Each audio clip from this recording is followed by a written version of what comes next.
Olá, eu sou Bruno Pavão e esse é o podcast Curadores de Legado, onde a gente traz as maiores referências das suas respectivas áreas para discutir sobre os negócios, sobre o trabalho, como que o mundo fica melhor com o trabalho que a gente faz, né? O que nos motiva a levantar da cama todos os dias, o que nos motiva a trabalhar, a sair de casa, a fazer acontecer, a empreender. O que faz a gente fazer tudo isso e ainda assim sair no final do dia, 10, 11 horas da noite, com um sorriso no rosto e ansioso para fazer tudo de novo no dia seguinte. Eu estou aqui com Ladimir Carvalho, fundador, sócio proprietário da Alterdata. Cara, eu fiquei até sem. Eu venho pensando, né? Todo dia que a gente grava o podcast, eu fico pensando como é que eu vou introduzir a pessoa, né? Como é que eu vou apresentar.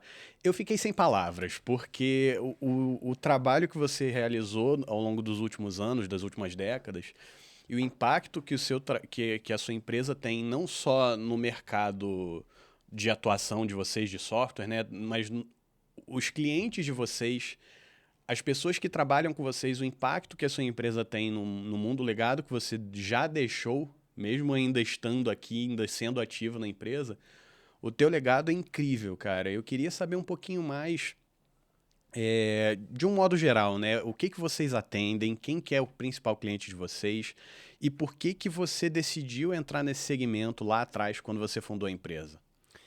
Primeiro, muito obrigado pela oportunidade. Eu acho que esse tipo de bate-papo aqui pode ser muito inspirador para outras pessoas e contribuir aí para a gente melhorar a nossa sociedade um pouco, né? Para as pessoas entenderem que por trás de uma organização, por trás de alguém que aparentemente está ali lidando com a empresa, controlando dados, números, tem corações, tem pessoas que acreditam em coisas, que são fiéis a certos princípios. Eu acho que esse assunto aqui vai ser muito bacana para a gente conversar.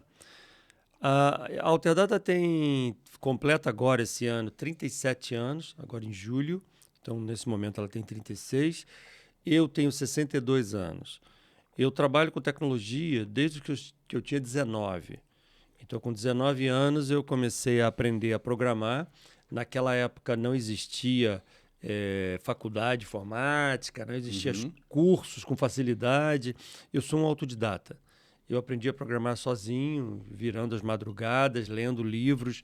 Naquela época os livros eram todos em inglês, não tinha literatura em português, então era muito complexo. Programar era muito mais difícil que hoje, porque não tinha os componentes prontos como tem hoje, então você tinha que fazer muitas coisas na mão. E eu comecei a desenvolver com 19 e comecei a ter vários clientes. Eu vim morar em Petrópolis, eu sou de Teresópolis, Uhum. mas vim morar em Petrópolis naquela época, me casei em Petrópolis, minhas filhas nasceram aqui em Petrópolis, morei quase 10 anos aqui e depois fui para Teresópolis. Mas dos 19 até os 25 anos, eu fui um programador freelancer. Uhum. A maioria dos meus clientes era aqui na região. Eles eram aqui e me contratavam para fazer coisas distintas. Então, eu fazia software para indústria, para varejo, para comércio, loja de material de construção, dentistas, seguradoras. Eu estava sempre construindo o que me contratavam. Chegou com 25 anos, eu estava com tantos clientes que eu não estava dando conta mais. Eu já vinha fazendo algumas coisas em paralelo com o meu atual sócio. Ele é 5 anos mais jovem, então ele estava começando a aprender e eu já estava um pouco mais maduro. Montamos a Alterdata quando eu tinha 25 anos e ele tinha 20. E dali para frente nós fomos dando um foco muito específico em ser uma empresa de desenvolvimento de software de gestão para melhorar a empresa dos outros. Uhum. A nossa cabeça não é ter software na empresa. A nossa cabeça era o que nós temos que fazer para melhorar Que problema a gente está resolvendo? a vida do cliente. O que é? Então, os primeiros softwares foram contábeis. Então, nós fizemos software de contabilidade, folha de pagamento, escrita fiscal. E hoje nós somos uma das maiores do país nessa área. Depois nós fizemos software para o varejo, lojas, rede de lojas, restaurantes e franquias de lojas. Uhum. Depois software para a indústria, para o atacado e também uma vertical focada em administradora de imóveis. Essa Olha só. estrutura faz a empresa funcionar. Uhum. Então, depois desses anos todos, a organização tem 2.000 funcionários nesse momento. Agora nós estamos gravando aqui em 2026. Então, ela tem 2.000 pessoas, tem 61 mil clientes ativos, 130 unidades de negócio pelo país. Então, tem 130 bases, tem funcionários em Manaus, em Porto Alegre, no Brasil todo. E isso faz com que a organização esteja em processo de crescimento contínuo. Está sempre expandindo, sempre avançando em várias direções. Mas, apesar dela ter crescido, o DNA original continua. Aquela visão de nós termos um negócio para melhorar a vida dos outros é o que move a gente todos os dias, é o que faz as transformações acontecerem lá dentro. Eu acho muito interessante essa perspectiva, porque é muito parecida com a nossa mentalidade do atendimento ao cliente aqui na produtora, né? Tem muita gente que... Tem uma frase que um parceiro nosso de negócios usa que é instrumental, ajudou muito a explicar, por exemplo, para a nossa equipe júnior que está entrando aí, o que significa a forma como a gente faz audiovisual. Pra gente, o vídeo é uma arte, é uma entrega, é a nossa vida, né? Pô, eu sou formado em cinema. Literalmente, o meu propósito de vida, até muito pouco tempo atrás, era fazer grandes filmes, fazer grandes campanhas e tudo mais. Até o dia que esse parceiro virou pra mim e falou: cara, você já parou pra pensar que pra gente o vídeo é a nossa paixão, mas pro cliente ele é um problema?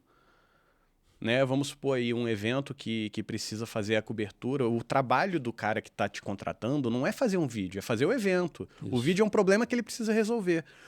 Então, essa forma de pensar ajudou muito a gente a crescer o negócio, porque a gente olhou e falou, cara, uma pessoa que contrata uma produção audiovisual, ela quer atingir algum objetivo. Então, às vezes é vender mais, às vezes é aprimorar relacionamento com o cliente final, às vezes é treinamento de equipe, né? Você tem ali uma campanha de endomarketing, você vai fazer uma série de treinamentos, um trabalho de aculturamento de novos funcionários. Esse mês mesmo, 2 semanas atrás, a gente estava numa empresa lá no Serratec, que eles fazem uma reunião de objetivos e metas todo ano, e a gente foi lá só para filmar essa reunião, para que ao longo do ano eles possam usar esse material para relembrar os objetivos e discutir isso e tudo mais. Então, é interessante como em segmentos de mercado tão distintos, a mesma mentalidade se aplica, né? Total. Lá na Alterdata, por exemplo, quando nós estamos assim em grandes reuniões com muito volume de pessoas, muitas das vezes eu faço uma pergunta para o time da seguinte forma: pessoal, nós fazemos o que aqui na empresa? O que nós fazemos? E quando eles começam a responder, não, a gente faz software. Eu falei, não, a gente não faz software. Como assim? A gente faz software o dia inteiro. Não é isso que a gente faz, né? Faz o dia inteiro. Eu falei, não. Nosso objetivo não é fazer software. Nosso objetivo não é esse. Nosso objetivo é melhorar o país.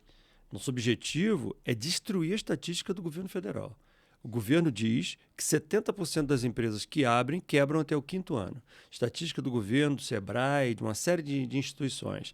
70% até o 5º ano. Isso significa que se nós conseguirmos fazer os nossos clientes quebrarem menos, 50, 40, 30.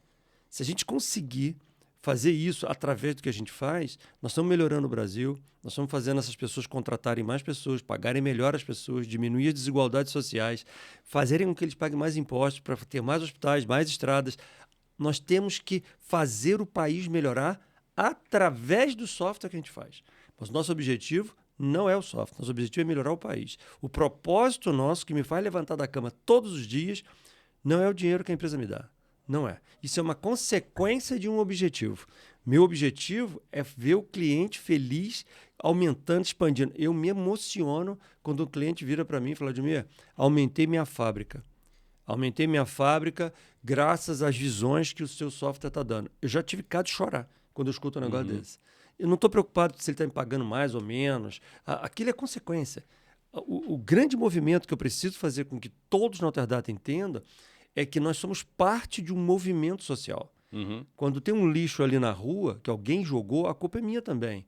Porque eu tenho, de alguma forma, contribuir para melhorar a sociedade. Quando tem um bairro lá com esgoto, aquilo me dá uma coisa por dentro. Você vê algo de errado e não age, você também é parte do problema. Exatamente. Então, eu acho que quando a gente tem essa mentalidade, a gente vai tendo uma organização que cria uma liga entre as pessoas que transcende até os muros da empresa. Vai para a casa dos nossos colaboradores, influenciar as esposas, os maridos, os filhos. Eu acho que isso é muito importante, cara. todos os empresários entenderem o papel que ele tem na sociedade, né, cara? Eu lembro de uma palestra que eu fiz ano passado, durante um período de muita dificuldade financeira da empresa, né? A gente teve uma série de contratos cancelados um atrás do outro que acabaram resultando num fluxo de caixa muito ruim e eu fiquei sem Prolabore por alguns meses. E aí, durante esse período, eu dei uma palestra para um grupo de jovens aqui do ensino médio e eu conversei sobre isso, né? Eu comentei sobre por que eu continuo trabalhando. E aí eles perguntaram, falaram, cara, se você não tá ganhando dinheiro, por que você ainda tem uma empresa se nem ganhando dinheiro você tá? Eu falei, porque o que eu tô fazendo aqui é muito maior do que eu. Porque o que eu tô fazendo aqui não é só pelo dinheiro. Claro que eu tenho o privilégio de não precisar desse dinheiro durante esse período, eu consegui me manter ali, né? Eu tive uma forma... A minha vida estava estruturada de uma forma que eu não perdi nada durante esse período, tive esse privilégio. Mas ainda assim, cara, é muito maior do que simplesmente o dinheiro que eu ganho. Olha o racional da seguinte coisa importante que você falou. Pensa numa régua que tem 2 extremos. Do lado extremo da esquerda é o que você acabou de falar. Estou passando uma situação financeira muito difícil e continuo trabalhando porque o meu propósito é outro. Agora pensa o outro lado, que você está uma empresa gigante, você tem um Prolabore enorme e as pessoas falam assim, por que você está trabalhando ainda? Uhum. Por quê? Você poderia estar na piscina tomando... É a mesma pergunta, né? Por que você está trabalhando ainda? Você podia estar tomando caipirinha na piscina o dia inteiro, né? Ou seja, o que move é a mesma coisa. Uhum. São esses propósitos que fazem a diferença. Vou te contar uma história que aconteceu comigo há uns anos atrás. Talvez uns 10 anos atrás. A Alterdata hoje tem 3 prédios lá em Teresópolis, tem 14 mil metros de área construída. Na época que aconteceu isso, a gente estava no primeiro prédio. Tinha uma área de café. E aí eu estava tomando um cafezinho, algumas pessoas ali também na área de descanso, tomando um café. Uhum. Um deles virou para mim e falou assim, Vladimir, eu queria te fazer uma pergunta, uma dúvida, mas fico meio envergonhado e tal. Eu falei, mas pode fazer, o que é? Ele falou assim, olha... me falaram que você está fazendo uma outra pós-graduação. Eu falei, estou. É aula no Rio. Você mora em Teresópolis. Eu falei, aula sábado. Eu falei, isso mesmo. Quanto tempo? Eu falei, acho que é 1 ano e meio, mais ou menos. Ele falou, 1 ano e meio, aula sábado no Rio de Janeiro. Ele falou assim, para que você faz isso? Por quê? Cara, ele falou assim, eu não entendo. Realmente sem entender, né? Ele falou, ele falou assim, eu não entendo. Você tem uma empresa grande, você não vai botar currículo em lugar nenhum, você não vai procurar emprego em lugar nenhum, você não precisa disso. O que move você a continuar estudando? Eu não entendo isso. Uhum. Ele falou, né? Aí todo mundo no café olhou para mim, esperando a resposta. Aí eu falei para ele o seguinte, falei, olha só, deixa eu te fazer uma colocação. O que nasceu primeiro, o ovo ou a galinha? Aí ele, não entendi. Eu falei, então deixa eu fazer de outra forma. Você acha que eu sou assim porque eu nasci assim, ou sou assim porque eu sou assim? Uhum. Aí ele, não, também não entendi. Fui criando um racional. Sim. Eu falei assim, então vou fazer de outra maneira. Você acha que a Alterdata ficou desse tamanho do nada e agora eu tenho tempo e dinheiro para fazer um curso no Rio, no sábado? Ou você acha que eu sou aficionado por cultura e educação desde que eu tinha 15 anos de idade e é por isso que ela ficou grande? O que nasceu primeiro, o ovo ou a galinha? Aí ele... Tô entendendo. Eu falei, o que me move não é o fato de eu ter... Não é o dinheiro. Não é. Olha, até hoje, eu tô com 62 anos, eu leio 3 livros por mês, até hoje. A minha vida inteira. Porque eu estou sempre buscando conhecimento. Essa busca de conhecimento gera uma mente ativa que entra toda hora coisas que eu não sei. E quando a mente vai criando essas coisas que eu não sei e eu passo a saber, as oportunidades começam a aparecer. Eu começo a estar pronto e a oportunidade aparece. Sob os olhos de fora, parece que é um cara sortudo. Uhum. Porque as oportunidades estão aparecendo. Pô, esse cara aí tem uma sorte danada. É virado para a lua, né? Não é isso. É um trabalho contínuo, de preparação contínuo, para fazer com que as coisas aconteçam. Por exemplo, isso que está acontecendo aqui agora. Eu moro em Teresópolis. Eu rodei com o meu carro pessoal cedo, 1h e pouco, para chegar aqui e fazer um podcast com você. O que me move a sair lá da minha casa, perder a manhã de trabalho, para vir aqui ter esse tipo de papo? Eu não estou ganhando dinheiro nenhum, eu não estou ganhando nada especificamente. O que me moveu para estar aqui? O texto que você colocou e o que você me explicou. Quando você me explicou o teu propósito de deixar um legado, o racional, você conseguiu tocar no meu coração, não no meu bolso. Você tocou no meu coração e me fez estar aqui para eu tentar influenciar outras pessoas através das visualizações desse podcast, para a gente começar a mexer na sociedade de uma outra forma. Então, essas coisas muitas pessoas não entendem, porque pensam que o empresário é um cara frio, gelado, que só olha balanço e números, só quer saber de lucro. Isso não é verdade. Existe esse cara? Exatamente, ele existe. Ele existe, esse cara aí. Existe o empresário corrupto? Existe. Existe o empresário do mal? Existe. Aquele que dá propina para o político ladrão, que se une para roubar o governo? Existe esse empresário. Existe o empresário que explora os funcionários? Tem empresário que vai preso com mão de obra escrava. Existe. Agora, você não pode rotular todos os empresários. Classe inteira. Não pode. Eu conheço centenas e milhares de empresários super do bem, que estão preocupados com a equipe, estão preocupados em remunerar bem as pessoas. Às vezes ele nem consegue remunerar como ele gostaria. Ele gostaria de pagar mais, mas o mercado é agressivo, o mercado é competitivo, ele não consegue. Mas eu vejo que a intenção dele. Então, eu acho que a gente tem mais gente do bem na sociedade do que do mal. O problema é que as pessoas do mal fazem muito barulho. Então parece que todo mundo é do jogo, do esquema. E não é verdade, cara. Não, eu entendo perfeitamente. Tem uma coisa, isso que você falou de acreditar que existe o empresário do bem ali, né?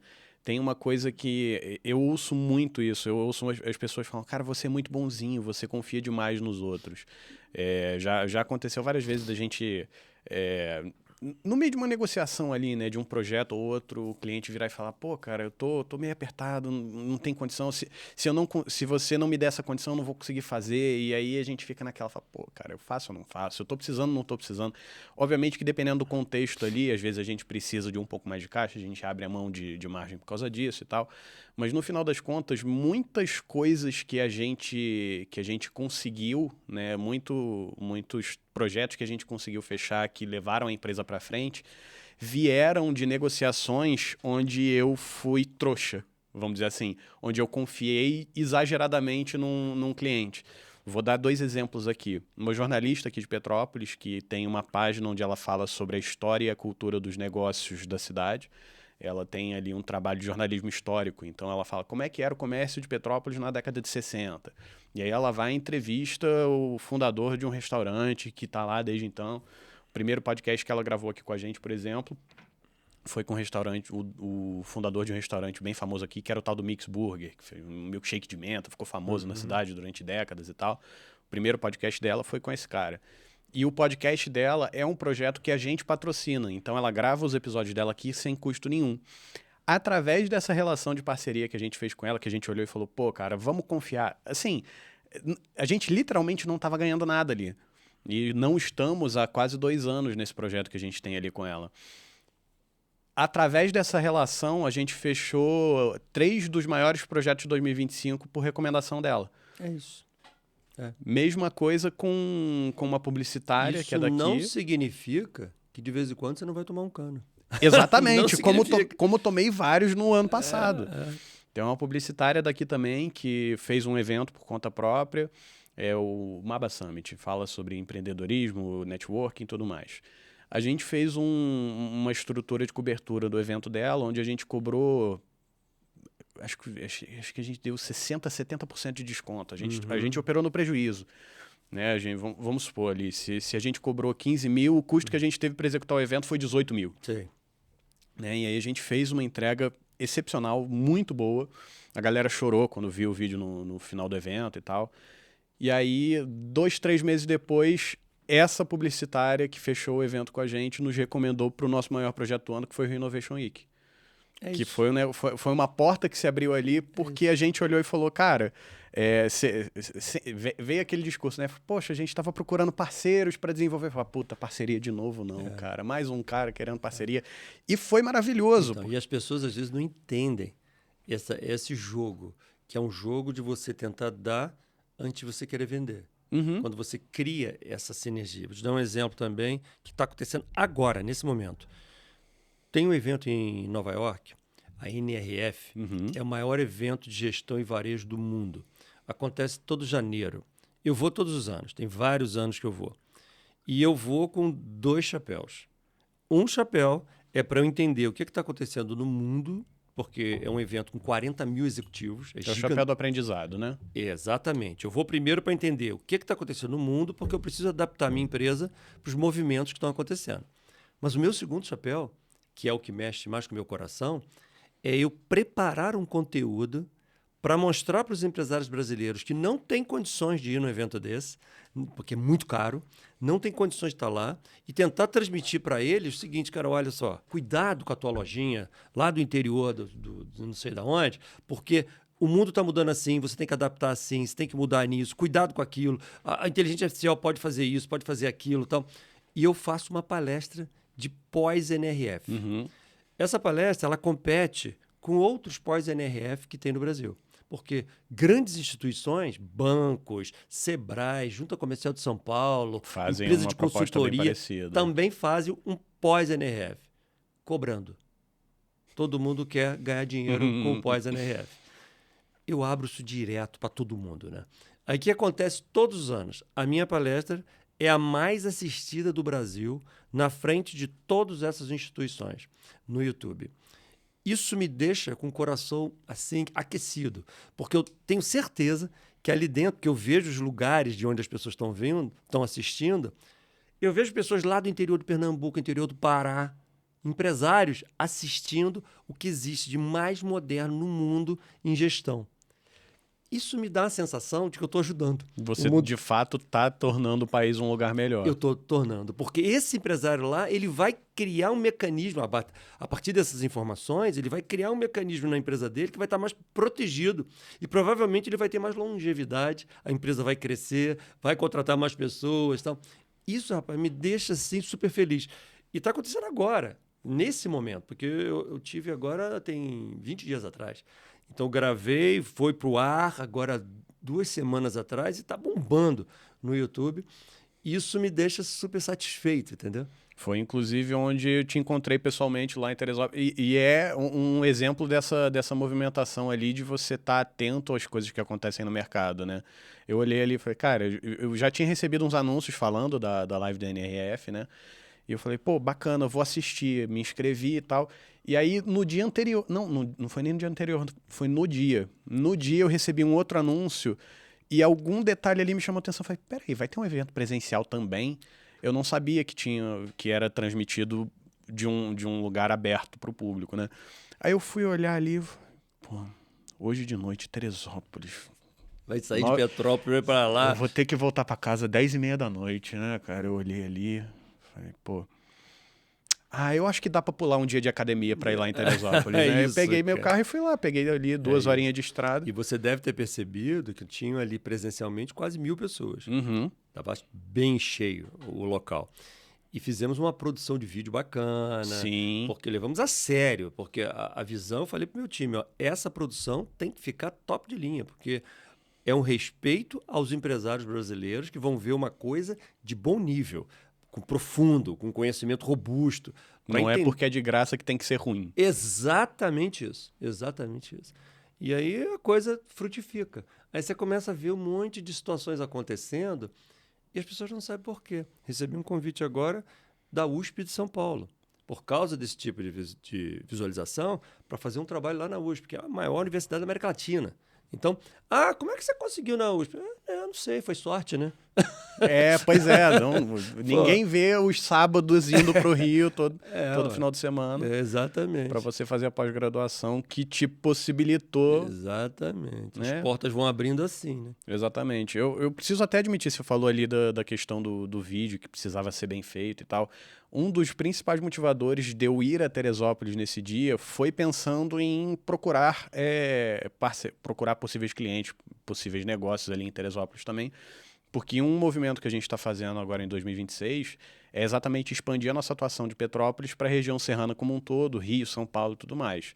Então a gente está entrando em contato com o mercado corporativo, que é a área que a gente pretende atender com mais intensidade, tanto para eventos, etc.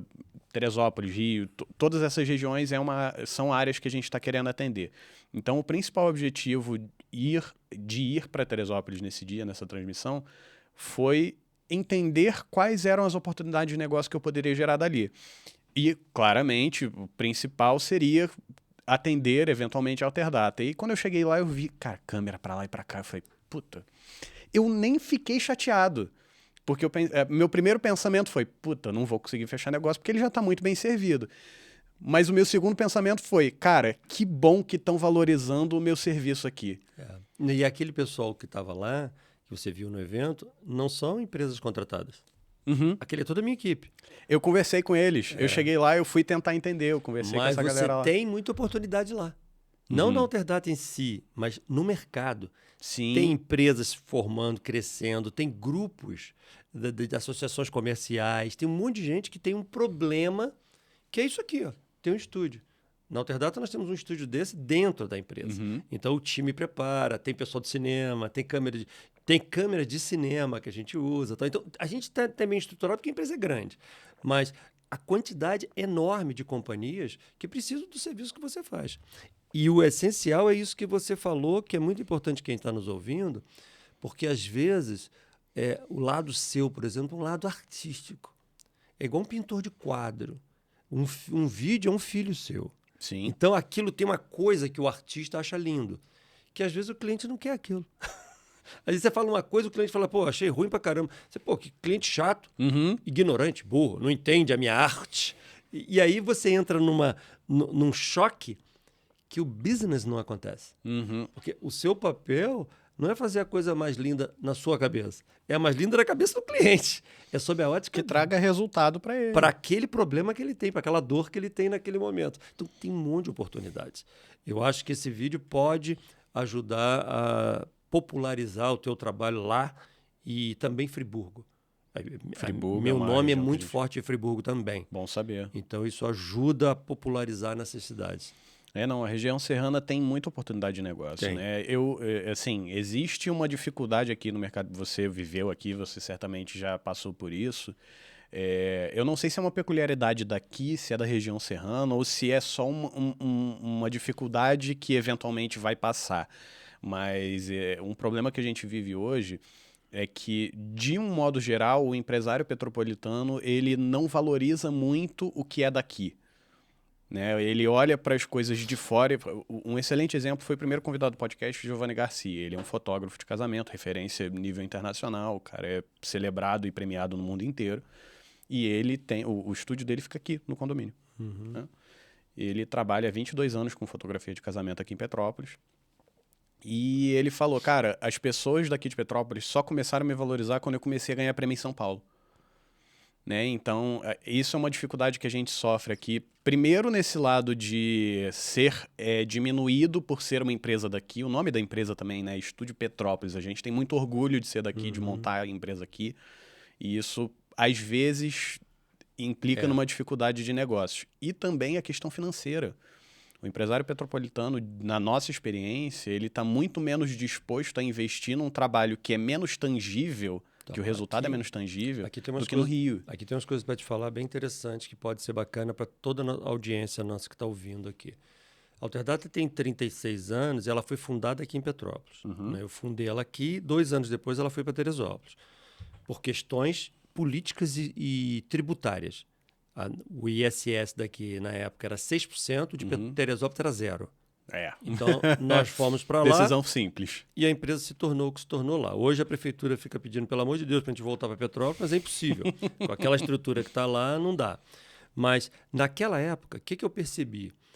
Eu era um programador, a empresa foi fundada. Eu tinha 26 anos, mais ou menos. Eu percebi exatamente o que você falou. Eu percebi as empresas da cidade comprando software do Rio de Janeiro, de São Paulo. E as empresas daqui não eram valorizadas. Aí eu tentei juntar um grupo de empresários daqui, de tecnologia, tinham 52 empresas de software em 1990 aqui. 52? 52, naquela época. Caramba. Eu juntei todo mundo no auditório, pedi o auditório lá da Irmãos D'Angelo, do CDL ali. Ah, do CDL. E fizemos uma reunião que eu queria montar uma associação das empresas de software para a gente botar verba para botar outdoor. Na época era outdoor, né? Não tinha essa presença digital. Outdoor, fazer revista, mostrar que as empresas da cidade tinham capacidade. Sabe o que aconteceu? Nada. Porque os empresários da cidade, eles se viam como concorrentes. E eu falando, gente, pelo amor de Deus, cara, o mercado de vocês não é a Rua Tereza. O mercado de vocês é o Brasil. Nós não somos concorrentes, nós somos complementares. E eu argumentei, não funcionou. O que aconteceu? Passaram esses 36 anos. 36 anos depois, daquela época, só tem 2 empresas de software viva. Nós, com 2.000 funcionários, e uma outra que tem 30 e pouco. O resto todo desapareceu. Porque esse trabalho de você mostrar à cidade que você tem peso, eu entendo claramente o que você está falando, porque eu vivi isso. Quando a Alterdata começou a se expandir para o Brasil inteiro, foi que o pessoal de Petrópolis começou a entender o que a gente estava fazendo. Hoje, eu tenho clientes da época que a empresa foi fundada, que são clientes nossos até hoje. Agora tem, sei lá, um ano atrás, teve um deles lá na Alterdata, no prédio, me visitando lá. Quando ele entrou no prédio, que viu aquela estrutura toda, e chorou. Vladimir, é como se você fosse meu filho. Eu ver aquilo e ver se transformar nisso aqui. Uhum. E eu falei, cara, eu tenho que te agradecer muito, porque naquela época você confiou em mim quando eu não tinha nada para te mostrar. Só tinha o meu trabalho. Hoje, um cliente novo, quando compra um produto da Alterdata, ele vê essa infraestrutura enorme, 2.000 pessoas, unidades do Brasil inteiro, ele confia no peso, no tamanho. Você só tinha uma coisa. Era eu e o meu trabalho. Então, rapaz, sem os primeiros clientes, a gente não chega a lugar nenhum, cara. Então, a gente tem que fazer um trabalho excelente para esse primeiro acreditar na gente quando a gente é pobre, não tem estrutura. E outro dia aconteceu um caso engraçado. Um cliente aqui de Petrópolis entrou e estava dando um problema lá, que ele falou com o nosso suporte, aí precisava de uma atenção. Aí ele virou para a menina do atendimento e falou assim, me atende direito aí, fala com o teu supervisor, porque eu sou cliente da Alterdata da época que o Vladimir me atendia de bermuda, hein?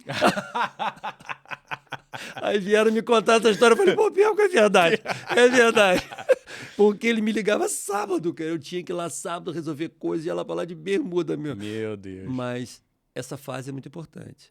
A outra coisa que tem a ver muito com o nosso contexto aqui é o quanto que as cidades do interior, a gente tem um peso maior. Então, o empresário do interior, ele tem um peso maior social. Uhum. E por isso a gente tem que estar sensível ao que acontece ao entorno da companhia.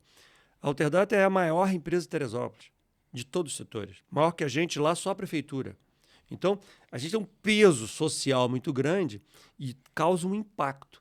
Toda decisão que você toma muda um pouco. Então, a minha cabeça é muito focada no social, em tentar ajudar a sociedade, as comunidades mais humildes, como é que a gente faz aquelas pessoas terem empregabilidade. Eu estou o tempo inteiro pensando como a gente ajuda.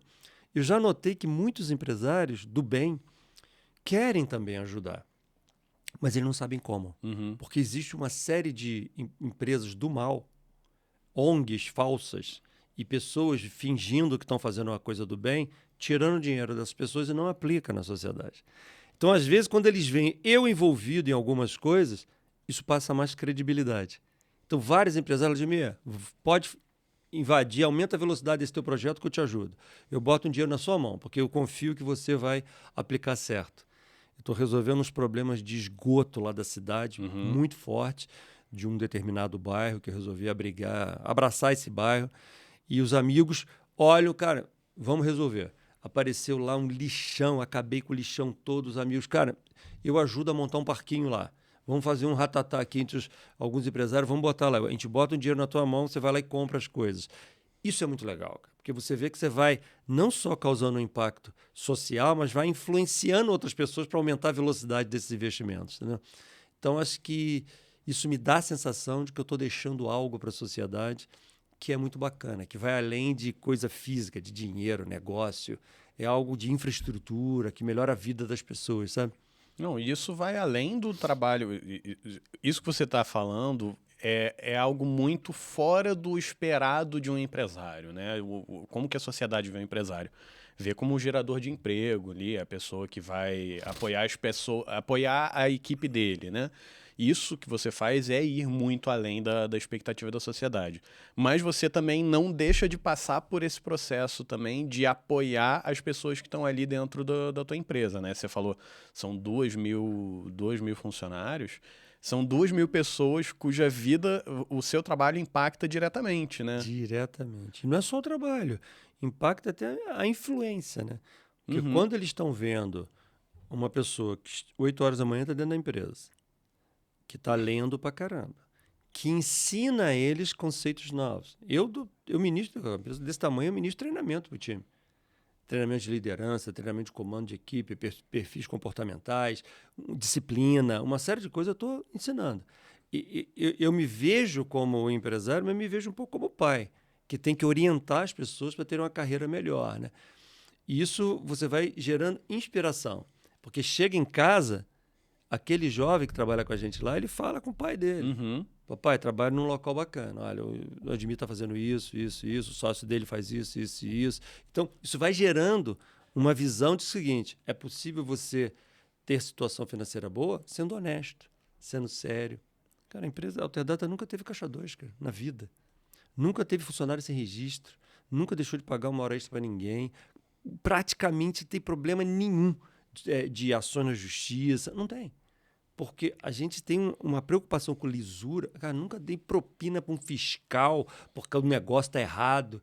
Já tive caso lá na empresa de fiscal do Ministério do Trabalho chegar, visitar, ver tudo. Chegou na minha sala e falou: Admir, te dar os parabéns, que o negócio está sensacional, tudo muito certinho, só que eu vou ter que lavrar uma multa. Eu falei: é mesmo? Por quê? Não, porque aquela escada que está ali tinha que ter um antiderrapante na escada. Eu falei: tinha que ter isso? Tinha. Legislação tal, não sei o quê. Eu falei: cara, então pode multar, cara. Pode multar. Pô, mas eu fico constrangido que tá tudo tão direitinho, a multa vai ser alta. Eu Tá falei: errado, cara, tem que multar. tá errado, precisa de multa, cara. Multa. Multa que eu vou ter que resolver isso com o meu contador, porque ele deveria ter me orientado. Eu não tenho obrigação de saber isso. Ele tinha que ter me Uhum. orientado sobre isso, que é uma coisa muito simples. E se é algo que a legislação faz para dar segurança para as pessoas, Tem que ter, tem que eu ter. cometi um erro. Então você pode lavrar o auto. Então é assim que a gente tem como conduta, porque eu preciso ser um exemplo para todo mundo. Então, um exemplo de caráter, porque as pessoas têm que ver, elas estão me olhando, a equipe toda está vendo o comportamento. Eu acho que isso ajuda você a ir transformando a sociedade numa sociedade melhor, né? Isso que você falou de ser um exemplo me trouxe um sentimento muito interessante, que assim, a proposta desse podcast era realmente discutir negócio, discutir impacto social, discutir legado, mas todos os episódios eu tive um sentimento muito parecido que cara, apesar de eu ainda ser uma empresa, de eu ainda representar uma empresa pequena, é muito bom saber que as maiores referências do segmento têm uma eu tenho uma mentalidade muito parecida. Isso que você falou de ser um exemplo, para mim, é um excelente exemplo desse fator. Por quê? Estamos nós aqui, né? A equipe fixa da empresa hoje consiste de eu e o estagiário. Essa é a equipe fixa da empresa. E ainda assim, todo santo dia, quando estava naquela época ali mais difícil, onde a gente estava atrasando pagamentos, não sei o que, vendendo almoço para comprar o jantar, cheguei a precisar atrasar o pagamento do aluguel para não atrasar o pagamento do estagiário. Nesse período, teve uma época ali que acabou as coisas que eu tinha feito para comer em casa e precisei passar no mercado e tinha tipo R$ 20 na conta. Eu olhei ali e falei, pô, vou ter que comer miojo, né? Não vai ter jeito. Aí eu olhei o preço do miojo, R$ 2,99 e o macarrão R$ 3,59. Eu falei, cara, se eu chego na empresa lá e sento na frente da minha mesa para comer um miojo, o exemplo que eu tô dando pro meu estagiário, né? Eu sempre falo muito sobre cuidar do corpo, sobre cuidar da saúde. Outra coisa que eu incentivei ele a fazer foi entrar na academia, porque, não, foi falando, não, você tem que entrar na academia porque é importante para você. Não, foi eu saindo daqui 9 horas da noite e indo para academia todo santo dia. Exemplo. Então, eu preciso admitir, teve dia que eu comi miojo aqui na frente do meu Uhum. estagiário, aconteceu, né? Mas essa consciência de que eu preciso liderar pelo exemplo é uma coisa que está muito forte dentro de mim. E vendo nesses episódios que a gente gravou até agora, todas as pessoas que vieram aqui tinham uma mentalidade que eu olhava e falava, cara, você que está tendo esse sucesso todo no mercado e que tem tanto tempo de experiência assim, que foi o caso do Giovanni, foi o caso do Osmar, foi o caso do Rodrigo e está sendo o seu caso também, são pessoas que eu admiro, são pessoas que servem de exemplo e de modelo para minha estratégia de gestão do negócio, tem uma mentalidade muito parecida com a minha, e isso é muito bom. Apesar de eu ainda não ter chegado nos patamares que eu quero chegar, nem dos patamares dessas referências que eu trouxe aqui, é bom saber que eu estou no caminho certo, sabe? Mas é isso, porque eu tenho noção de que quando eu entro na empresa, as pessoas estão me observando. Estão observando a roupa que eu uso, o que eu falo, como é que eu me comporto, se eu sou desonesto, se eu não trato bem a menina do cafezinho. Eles estão me vendo. Então, eu preciso construir uma imagem neles que seja quem eu sou de verdade. Uma coisa é como eu sou, outra coisa é como eles me percebem. Se eu tenho uma conduta ruim no dia a dia, eu passo uma imagem para eles que amanhã ele vai ter uma conduta ruim com a esposa dele em casa. Então, não. É importante que a gente entenda que a posição de um empresário, ela é criar uma imagem melhor para melhorar a sociedade. Se você é corrupto, você vai passar uma imagem para a sua equipe que o certo é ser corrupto. Então, isso não funciona. Você está destruindo a sociedade. Então, quando você contribui... tem um político corrupto. Não, mas tem aquele empresário também que é corrupto. Uhum. O político sozinho não faz, meu. Aquele cara teve que dar um dinheiro para ele para conseguir alguma coisa. Outro dia eu estava conversando com uma pessoa que estava falando sobre a Lava Jato e falando que algumas empresas fizeram coisas muito erradas. O cara falou assim, Vladimir, mas se ele não der o dinheiro pro político, ele não faz a obra. Eu falei, dane-se, não faça a obra. Em vez de você querer fazer usina de energia elétrica dando propina, vai construir prédio e vender os apartamentos, pô. Para que você tem uma construtora que quer construir usina? É uma ambição que você quer dar propina para todo mundo? Para mim, esse empresário tem que ir preso. Tem que ir preso. Mas vai desempregar um monte de gente. Que desempregue, cara. Vai vir uma outra empresa honesta que vai empregar esse pessoal. Se a gente não tiver uma conduta séria de botar tudo quanto é político safado na cadeia, de qualquer partido político, e todos os empresários desonestos, e todo mundo preso, se a gente não tomar uma medida dessa, a nossa sociedade não muda. Aí você vai numa comunidade, vê a comunidade com esgoto a céu aberto, e as pessoas fazendo isso com o nosso país. Isso é revoltante, cara. Entendeu? É uma coisa que não dá para admitir, cara. Todo mundo, empresário, trabalhando como um louco, você comendo miojo. Rapaz, trabalhando igual um louco para sobreviver, e você vê umas distorções sociais gravíssimas. Então, eu acho que a gente tem que ser um inconformado, entendeu? Uhum. E ver o que nós temos que fazer, não é ficar sentado no sofá em casa só criticando. Eu falo para alguns empresários o seguinte, companheiro, olha só, você ficar falando mal do Brasil, dos políticos, é igual você estar na arquibancada do futebol reclamando que o cara não fez gol. Eu não quero saber de você arquibancada, eu quero que você jogue comigo. Entre em campo lá, meu amigo, e vai me ajudar a fazer gol. Ficar lá na arquibancada falando mal, você não resolve o problema do Brasil, não. Eu quero ver o seguinte, parte-se a jogar. Ajuda a consertar lá o esgoto. Mas isso é obrigação do governo. Vai ser nos próximos 500 anos. O nosso papel é sair dessa sociedade, quando nós morrermos, alguma coisa a gente fez para melhorar. Então vamos tentar ajudar. Se é problema, se eles fizeram, não fizeram, se é obrigação do governo, dane-se. Vamos nos juntar aqui e resolver o problema de alguns lugares e para ter a sensação de que a gente fez alguma coisa de bom por esse nosso país, cara. Eu acho que isso é fundamental, cara. Não, é exatamente isso, cara. No final das contas, vai sempre ter alguma coisa de errado, sempre vai ter alguma coisa ali, mas é responsabilidade do governo. Beleza, o governo não fez, você vai fazer? Quem é que vai fazer? Você vai ficar esperando, se o governo não faz, eu não faço, então ninguém faz nada e o mundo não anda. Quer ver outro exemplo? Há uns anos atrás, uns 15, 18 anos atrás, era uma reclamação geral na área de tecnologia que não tinha profissional de nível qualificado. Todo mundo reclamando, metendo o pau no governo da época, e entra governo, sai governo, tudo a mesma coisa, não muda nada, dizendo que o governo tinha obrigação de criar um sistema educacional melhor. O que é verdade. E é verdade, eu concordo com isso. É verdade. Agora, nós vamos ficar parados, sem fazer nada? Então nós vamos ficar só na arquibancada reclamando? Eu preciso de funcionário qualificado. Eu parti para dentro do campo, meu. Vamos partir para dentro do campo, vamos jogar. Nós criamos uma universidade corporativa, criamos uma estrutura de capacitação. Hoje, essa universidade corporativa, 18 anos depois, sabe quantas pessoas a gente treina por ano? 90 mil.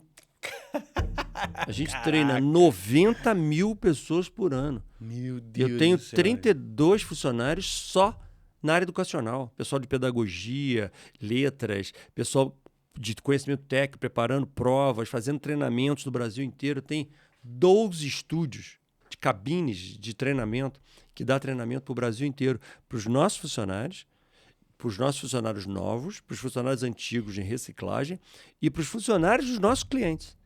A Alterdata tem mais ou menos 1 milhão de usuários que usam os sistemas todos os dias. Esses clientes, eles podem colocar os funcionários para fazer treinamentos, tudo quanto é tipo de coisa. Então, quando a gente fornece esse tipo de infraestrutura, de novo, a minha cabeça é a seguinte: estou ajudando todos os nossos clientes a terem uma performance mais alta, porque nós estamos subindo o nível cultural do time deles. Então, a Alterdata não é vista, ela não pode ser vista no mercado apenas como uma empresa de software, porque ela está contribuindo além. E esse além é propósito. É propósito. A gente está fazendo a diferença no país que a gente está, entendeu? Tem um movimento que a gente faz aqui todo ano, a gente investe coisa de 10% a 15% do nosso faturamento em treinamento. Né? Todo ano a gente faz parte de uma mentoria de gestão de produtoras audiovisuais. Né? Tem uma escola de donos de produtora que a gente participa. De 2 em 2 semanas a gente tem uma reunião ali toda quinta-feira, que a gente fala sobre negócios. Ontem, por exemplo, normalmente é quinta-feira, essa semana foi ontem.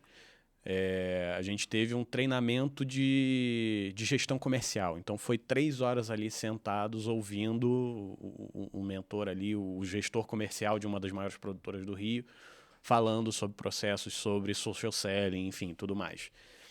E uma das coisas que esse processo de mentoria, que essa mentoria ensina, é o conceito de autorresponsabilidade extrema. E eu acho que isso representa muito bem isso que você está falando aí. Cara, o governo não está treinando as pessoas. Eu preciso de pessoas treinadas. O que eu vou fazer? Beleza, a responsabilidade é do governo, mas o problema é meu. Né? É o conceito de se o problema não é meu, eu não posso resolver. Então, tudo que pode ser diferente tem que ser problema meu. Então, a quantidade de pessoas capacitadas no mercado está abaixo do nível que eu preciso. O que está sob o meu alcance para mudar essa situação? É isso, cara. Parte para dentro do campo, vamos jogar, cara. Não fica só falando, não. Ficar na arquibancada é mole, cara. Vai lá no Maracanã, fica reclamando lá que o cara não fez o gol. Vai lá e faz, pô. Vai lá e tenta fazer, para ver como é que você tem que tomar uma decisão em frações de segundos para tentar fazer o gol. Olha o que aconteceu em outra situação. Depois da pandemia, as empresas de software do mundo inteiro começaram a ter problemas. E do Brasil mais ainda, porque nós começamos a perder programadores para outros países. Outros países contratando programadores do Brasil, as empresas começaram a ter um problema sério depois da pandemia, agora, recentemente, e começaram a reclamar. Aí eu comecei a pensar, a minha cabeça social, né? Comecei a pensar o seguinte: peraí, tem várias empresas querendo pagar um salário alto para programadores, porque eles ganham muito acima da média. Do outro lado, tem um outro pilar que tem muitos jovens nas comunidades que estão indo para o mercado de trabalho, só que ele precisa de emprego, aqui precisa de gente, e essa coisa não dá match. Por que não dá match aqui? Porque falta aqui no meio cultura, conhecimento. Esse menino e menina não estão preparados para a especificação que essa empresa precisa. Aí eu falei, tem que criar uma estrutura de treinamento. Eu e meu sócio investimos 1 ano e meio numa metodologia para formar programadores em 7 meses. Ao invés de demorar 5 anos de faculdade, formar em 7 meses. Aí ficaram 3 pilares. Eu comecei a ter a estrutura, ter os jovens e aqui ter o emprego. Falei, agora está na hora de criar um projeto. Criamos um negócio chamado Projeto Galileu, uma ONG, e agora com influência eu comecei a influenciar empresas do Brasil inteiro, empresas grandes, a investir para ajudar a formar esses meninos de comunidade. Simplesmente eu consegui Banco Itaú, XP Investimento, uma série de empresas de grande porte, colocando dinheiro para formar. Caraca. Nós formamos 400 programadores em Teresópolis que vieram das comunidades. Esses meninos e meninas estão trabalhando em várias empresas do Brasil inteiro. Quanto que eu gastei para fazer isso? Quase nada. Eu gastei o investimento de preparar o conteúdo, mas o tempo, o conteúdo, o meu time de preparação, mas quem financiou de fato foram outras companhias do bem que querem ajudar. Então, projetos como esse tipo, a gente consegue porque tem credibilidade no mercado. Quando eu chego lá no Itaú, que eu tenho ótimo relacionamento com a diretoria, e falo, estou fazendo um negócio assim, o cara acredita. Ele acredita que é uma coisa honesta, correta, que vai ter resultados, entendeu? Então, a gente precisa, na nossa sociedade, de mais pessoas envolvidas em ideias desse tipo. Porque tem algumas ideias que não são factíveis. Eu, por exemplo, não me sinto confortável quando alguém fala para mim assim, Vladimir, aquela família precisa de uma cesta básica. Eu não sou muito confortável em dar uma cesta básica, porque eu acho que aquilo não resolve. Aquilo ali é muito superficial. Agora, se alguém fala para mim assim, Vladimir, aquela família lá que tem um problema, tem 2 meninos ali que querem estudar e não sabem. Eles querem trabalhar e não conseguem. Aí eu gosto. Porque quando a gente ensina ele a pescar, de tal forma que ele vai ter uma profissão depois, aí muda a sociedade. Então, todo assistencialismo de dar, ela resolve um problema muito pontual, agora, resolve a fome hoje, mas não resolve o problema da família nem do país. Agora, quando você cria uma infraestrutura, que você está criando uma empresa, uma capacitação, uma habilidade para alguma coisa, que ele amanhã se conecta e vai trabalhar com você aqui para produzir mais peças publicitárias, por exemplo, isso muda tudo. Isso muda a vida dele, da família. Tem um exemplo, olha um exemplo real do Projeto Galileu. Um menino queria fazer o Projeto Galileu, queria ser programador. Passou nas provas, na época da pandemia. Passou nas provas e chegou a hora que a gente foi aprovado, ele precisava ter um notebook em casa. Uhum. Ele não tinha, porque veio de uma comunidade muito simples. Ele não tinha, e nós falamos para ele, cara, tem que ter um computador em casa, porque você vai fazer tudo online, nós estamos na pandemia. Aí ele ficou naquele desespero, o que ele ia fazer? Convenceu a família. Todo mundo lá, humilde, cada um deu R$100, fizeram uma vaquinha. Com o dinheiro da vaquinha, ele comprou um notebook. Começou a fazer o curso. Antes dele acabar o curso, antes dos 7 meses, ele foi empregado já. Já conseguiu um emprego. A irmã dele viu e falou, nossa, eu também quero fazer isso. Com o salário dele, ele comprou o notebook da irmã. Aí a irmã começou a fazer o curso. Quando ela estava quase se formando, ela foi contratada também. Eles moravam numa casa pequenininha. Tinha que trabalhar em home office. Com o salário dos dois, mudaram de casa para uma casa com mais quartos, para cada um ficar num ambiente. A vida da família inteira mudou. Em 7 meses, esse menino estava ganhando mais que o pai dele. Meu Deus, cara. Isso é transformação. Não é assistencialismo. Isso é transformação. Então, coisas desse tipo, eu acho que a gente pode muito, sabe? Mas precisa de mais soldados nesse exército. Precisa mais gente em campo jogando o jogo. Só ficar na arquibancada falando não resolve, não. Não precisa de gente com uma mentalidade parecida, cara. As pessoas precisam entender exatamente isso, é assumir a responsabilidade, entender que não só a gente está aqui trabalhando para trazer o sucesso financeiro, para ter uma vida confortável, para ter possibilidade de viver boas experiências, né? De poder pegar a família e sair para viajar no final do ano, de poder ir num restaurante. Dar conforto pros filhos. Exatamente, viver uma vida plena. É óbvio que isso é um motivador muito grande, mas a gente precisa entender que isso é só uma parte, que no final das contas a gente está aqui e quem escolhe o propósito é a gente. Ninguém vai escolher o que você quer fazer da vida para você. Eu sei que, assim, eu não posso falar que fui eu que escolhi, foi a vida que escolheu para mim. Eu sei que o caminho que a vida me levou fez com que eu me apaixonasse por isso, né, pelo meu trabalho. Talvez se uma coisa ou outra tivesse acontecido um pouquinho diferente, eu teria me apaixonado por outra área, não sei. Não tem como saber.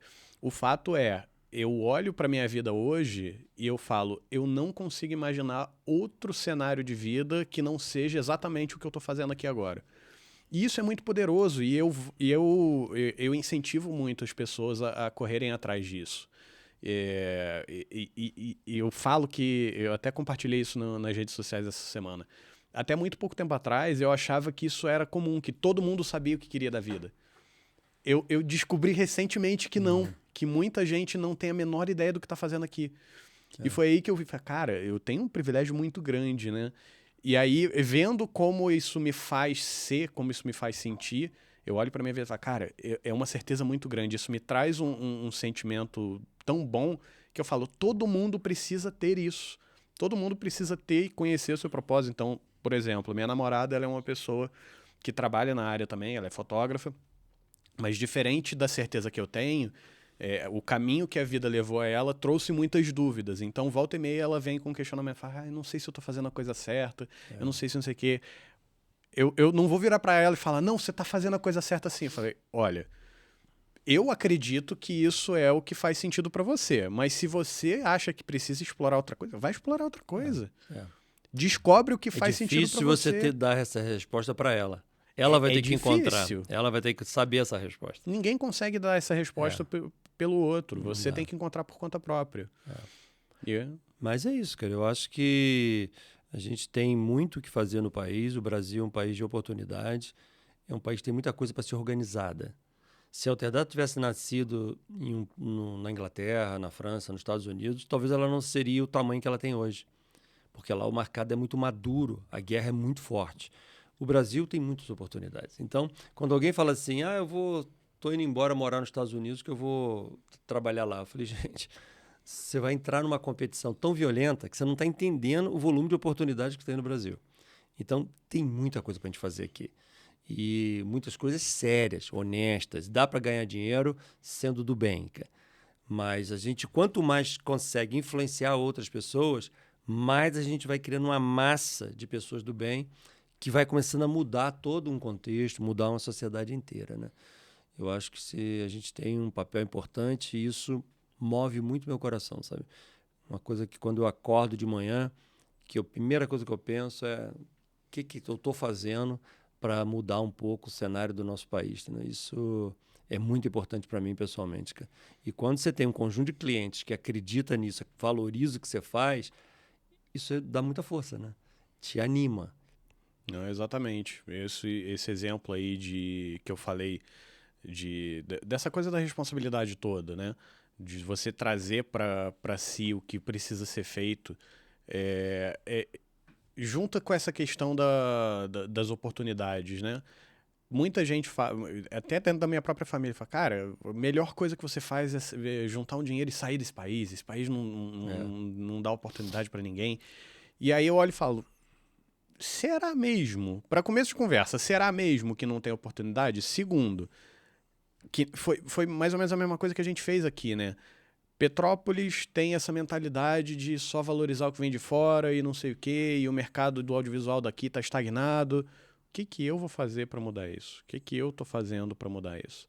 Então, vou dar um exemplo, né? Como a gente viveu aí esse momento de dificuldade, a solução que a gente encontrou foi: a gente continua aqui em Petrópolis, a gente começa a expandir a nossa atuação, vamos atender outros mercados. Isso significa que a gente está saindo daqui? Não. A gente vai atender os outros mercados, a gente vai crescer e usar essa expertise, usar esse crescimento para fazer a mudança que a gente precisa fazer aqui. Você tem que mudar a mente deles, porque foi o que eu fiz na época. Eu não critiquei Petrópolis porque não acreditava nas empresas de software. Não, eu comecei a trabalhar mudando a mente deles. Eu comecei a fazer palestras, eu comecei a participar das universidades, eu comecei a influenciar os empresários locais, comecei a estar em grupos de empresários da Rua Teresa, empresários da indústria. E eu comecei a influenciar essas pessoas, mostrando tendências, informações, trazendo informações de outros países, do que acontecia. E com isso, eu comecei a mudar a credibilidade da Alterdata aqui na região. O jogo virou todo. O jogo virou. Isso aconteceu o quê? Em um mês? Não. Não. Isso demorou um tempão. Mas começou uma ação de mudar. Então, se você ficar só reclamando, é de novo aquilo. Petrópolis é isso e aquilo. Você está na arquibancada, cara.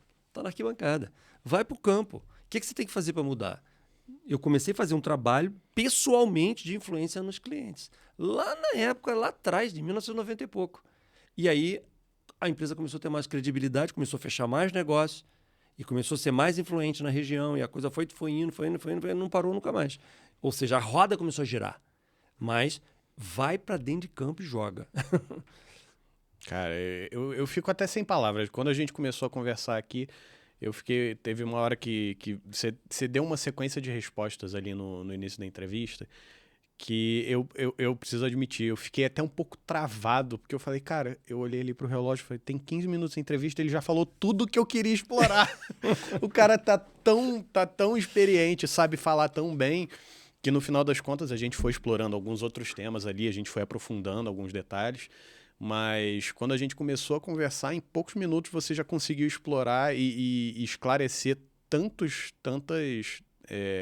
vertentes da tua visão, da tua mentalidade, que se a pessoa que está assistindo o podcast parasse nos primeiros 15 minutos, ela já teria pegado o conceito feliz, geral, né? já estava satisfeita, né? É. Eu fico muito feliz de ter te convidado, de ter participado desse podcast. Como eu falei, né? Tô tendo eu adoraria explorar mais temas. A conversa foi para um lado tão eficiente, você expôs seu ponto de vista de uma forma tão eloquente, que eu tô meio sem saber o que falar. E aí eu queria te perguntar, te pedir, né, se você tem mais alguma coisa que você gostaria de explorar, algum tema que você gostaria de discutir, para você ficar à vontade aqui para levantar, para conversar comigo. Não, cara, eu acho que esse tipo de bate-papo foi muito legal, porque nós conseguimos sair um pouco aqui do mundo corporativo, eu participo de muitos podcasts, muitos, mas eles estão sempre na história empreendedora da empresa. Aqui nós estamos indo para uma coisa que é totalmente diferente e que eu acho extremamente importante. Então, a mensagem que nós passamos aqui é para quem está nos ouvindo, outros empresários, é entender que a sua empresa não está restrita aos muros da sua empresa. Ela tem um impacto muito além. E quando você se junta com outras pessoas que pensam do bem, você acaba trazendo vantagens para o teu próprio negócio. Então, se você tem um supermercado num bairro, o teu papel é o entorno todo. Se você faz um trabalho social importante, de base, não é assistencialismo, de base, para a formação de pessoas e tudo, eu tenho certeza absoluta que o teu negócio vai crescer. Porque você contribui para o ecossistema inteiro crescer. Então, o ecossistema é o que faz a grande magia acontecer. Então, não fica pensando que, eu estou fazendo uma coisa que é papel do governo. Não é dane-se que é papel do governo, cara. Vamos para dentro de campo jogar, cara. Pode ser sua responsabilidade, então assume. Não fica na arquibancada metendo pau só falando mal do jogador, não, cara. Vai lá e joga. Vamos descer junto, me procura. Nós estamos fazendo uma série de trabalhos importantes, sociais. A gente não fica mais rico ou mais pobre, gastando um pouquinho ali que a gente possa ajudar a certas sociedades que precisam. Eu estou fazendo um trabalho que eu comentei aqui em off antes de começar, num bairro na cidade, do esgoto do bairro. Eu moro num local em Teresópolis, que próximo tem um bairro, e esse bairro até pouco tempo atrás, ainda está trabalhando ainda. Esgoto a céu aberto, que as pessoas não têm onde jogar o esgoto da casa deles. Aí joga dentro do rio e joga na mata. Então, aquele esgoto que está preto ali, tem uma mosca que vai ali, que pousa ali, vai voando e pousa lá na maçã, na banana, que está na casa das pessoas. E começa a criar um ciclo ali de doenças por uma coisa, cara. E eu falei, gente, pelo amor de Deus, não é possível que na sociedade que a gente vive tenha esse tipo de problema ainda. E aí comecei a influenciar outros governos atrás. O governo não tem verba, não tem estrutura. E eu comecei a fazer. Já instalei mais de 2 quilômetros de tubos de esgoto, trazendo o esgoto deles, canalizando, tirando o esgoto de perto das crianças, de perto das famílias. Então, coisas desse tipo, eu conseguiria fazer muito mais rápido se tivesse outras pessoas ajudando. Em vez de ter meus 4 funcionários que eu botei lá, se tivesse 10, se tivesse 15, a coisa iria mais rápida. Se tivesse 4 ou 5 empresas pensando da mesma forma. Exatamente. Né? E a gente não vai ficar mais rico ou mais pobre com isso, a gente vai ajudar a sociedade. Então, acho que essa é a mensagem final desse podcast aqui, que eu não me arrependo de ter vindo aqui te ajudar, te dar apoio. Eu gosto muito de ver empresários como você que está lutando aí para ter seu espaço. Você foi lá em Teresópolis, me convencer a vir aqui. Eu perdi aqui a minha manhã de trabalho, mas ganhei aqui muito mais do que eu perdi. Então, acho que de coração eu espero que esse vídeo viralize, que a gente consiga chegar a pessoas que você nem conheça, para que a gente contribua de fato para nós termos um país melhor. Meus parabéns pela organização. Eu acho que o país precisa mais de pessoas como você. A recíproca é verdadeira, cara. Como você falou, existe um estigma muito grande em relação à classe dos empresários, né? E eu já tinha pensado nessa possibilidade. Pô, cara, eu não conheço o Vladimir. E absolutamente todas as pessoas que mencionaram o seu nome falaram: cara, não, chama ele é um querido, pode vir, ele vai ser super aberto e tal. E foi realmente, eu não posso nem falar que foi uma grata surpresa a forma como você recebeu o convite, porque não foi uma surpresa, foi exatamente o que eu esperava, porque diferente do estigma que foi criado do grande empresário, do cara que tem ali uma empresa com 2.000 funcionários, existe uma galera que fala: todo mundo que tá grande nesse nível fez alguma coisa ali para passar por cima dos outros e não sei o quê. E tá aqui a prova viva de que não é o caso, de que você pode crescer de uma forma saudável, de uma forma justa, de uma forma... Eu falei justa, mas é um pouco além disso, né? De uma forma... Correta, né? correta. Fazendo o que tem que ser feito. De fazer o que tem que ser feito sem passar por cima de ninguém. Foi um prazer te receber aqui. Concordo plenamente com você. O mundo precisa de mais pessoas como a gente. O mundo precisa de pessoas que estão atentas ao impacto e ao legado que elas deixam no mundo. Foi um prazer te receber aqui. Foi um prazer ter acompanhado você que assistiu aqui até o final. Esse é o Curadores de Legado e até o próximo episódio.